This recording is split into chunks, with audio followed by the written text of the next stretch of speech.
بسم اللہ الرحمن الرحیم۔ لائف لائٹ میں خوش آمدید۔ اس ویڈیو میں ہم آپ کو ایک سچا واقعہ بتائیں گے، جو واقعہ آپ کو سیرت النبی بعد از وصال النبی صلی اللہ علیہ وآلہ وسلم حصہ پنجم میں ملے گا۔ واقعہ کچھ اس طرح ہے کہ ابو محمد الخراسانی رحمۃ اللہ علیہ فرماتے ہیں کہ خراسان میں ایک بادشاہ تھا جس کا ایک خادم نہایت عبادت گزار تھا۔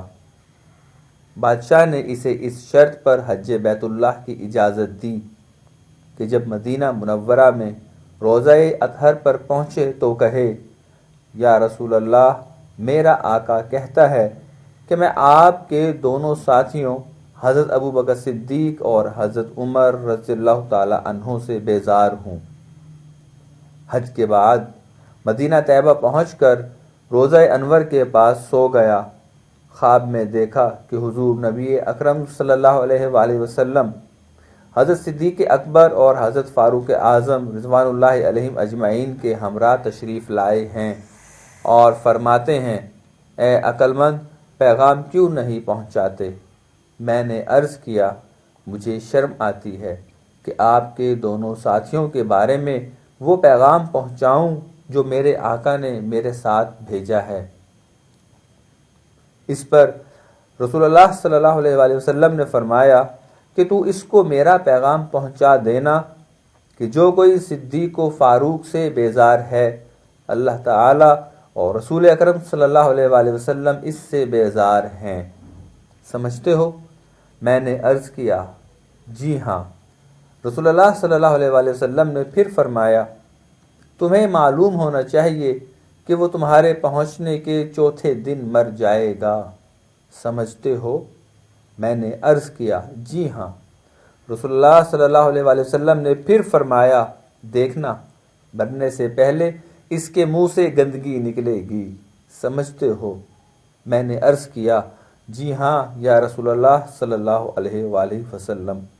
پھر میری آنکھ کھل گئی اور میں نے اللہ کا شکر ادا کیا کہ مجھے رسول اللہ صلی اللہ علیہ وآلہ وسلم اور آپ کے دونوں ساتھیوں کی زیارت کا شرف حاصل ہوا، اور اس بات پر بھی شکر ادا کیا کہ پیغام مذکور پہنچانے کی توفیق عطا فرمائی۔ حج کے بعد بہت سے تحائف لے کر میں خراسان اپنے آقا کی خدمت میں پہنچا۔ 2 دن وہ خاموش رہا اور تیسرے دن کہنے لگا، میری حاجت کا کیا بنا؟ میں نے کہا، پوری کر دی۔ تو وہ کہنے لگا کہ جواب لاؤ۔ میں نے کہا، جواب نہ سنے تو بہتر ہے۔ وہ بولا، نہیں، جواب لاؤ۔ اس پر میں نے تمام واقعہ بیان کر دیا۔ جب میں نے حضور نبی اکرم صلی اللہ علیہ وآلہ وسلم کا یہ فرمان سنایا کہ اللہ تعالی اور رسول اللہ صلی اللہ علیہ وآلہ وسلم اس آدمی سے بیزار ہیں جو ابو بکر و عمر رضوان اللہ علیہم اجمعین سے بیزار ہے، تو وہ کھلکھلا کے ہنسا اور بولا، ہم ان سے بری اور وہ ہم سے بری، اب چین سے رہیں گے۔ میں نے دل میں کہا، اے دشمن خدا، عنقریب پتہ چل جائے گا۔ مجھے آئے چوتھا دن تھا کہ اس کے چہرے پر گندگی ظاہر ہونے لگی۔